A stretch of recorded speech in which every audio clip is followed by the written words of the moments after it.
Inilah pelatihan tenaga keolahragaan dan organisasi cabang olahraga hoki yang digagas Dinas Pemuda dan Olahraga Dispora Kabupaten Bogor melalui Subgor Pitok. Sebanyak 100 guru SMP dan atlet dilibatkan pada pelatihan yang digelar di salah satu hotel di wilayah Megamendung.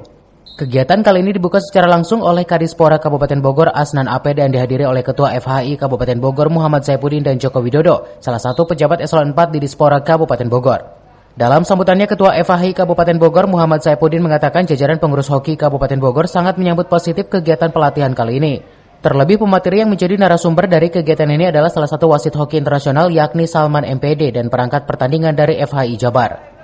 Hal senada juga dikatakan Asep Kemarudin selaku koordinator pelaksana. Ia berharap ke depan akan banyak cikal bakal pemain hoki yang ada di Bumi Tegar Beriman dan membawa harum nama daerah melalui prestasinya. Kita sedang melaksanakan pelatihan lisensi wasit juri cabang olahraga hoki. Untuk pesertanya dari guru-guru olahraga SMP dari MGMP ya, MGMP Penja sama atlet hoki dan pengurus hoki Kabupaten Bogor.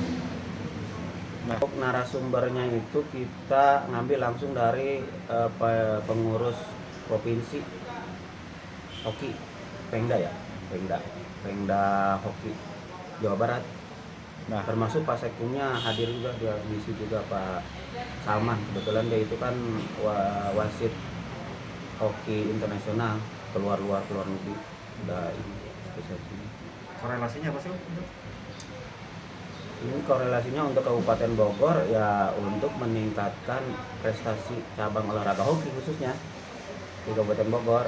Mudah-mudahan dengan munculnya talenta-talenta atau potensi-potensi wasit juri hoki itu bisa menambah hasanah prestasi olahraga hoki di Kabupaten Bogor. Dari Kabupaten Bogor, CV Suryadi melaporkan.